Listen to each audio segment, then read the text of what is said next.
On a remote Pacific lagoon in American Samoa, researchers are studying a single coral species living in two adjacent ponds on the same reef.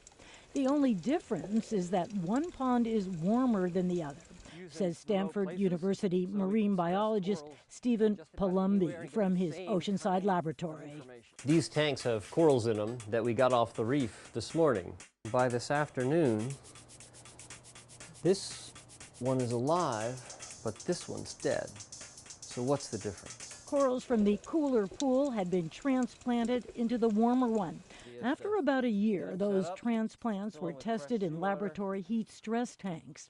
According to the study, described in the journal Science, the transplants were about half as heat tolerant as corals that had been living in the warmer pool all along. Yet the newcomers adjusted quickly compared to how the creatures would naturally evolve over time, says Palumbi, who spoke via Skype from his Stanford University office.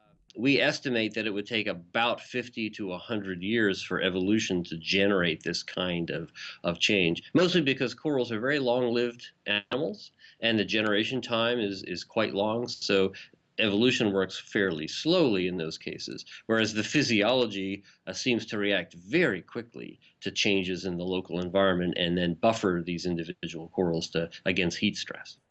But Palumbi says the coral species native to the warmer part of the reef had a double advantage. They had the genes to be able to live there. They also had the physiology to adjust to it. The corals from the cool pool had the physiology too, but they didn't have the warm water genes. Palumbi says the study suggests that as the ocean warms, some corals can adapt, but not, he fears, as quickly as the planet heats up.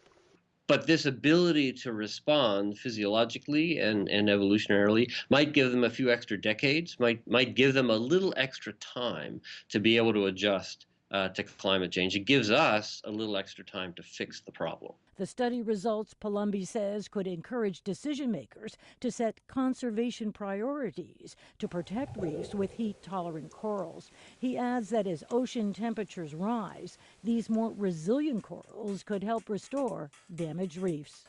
Rosanne Skirble, VOA News, Washington.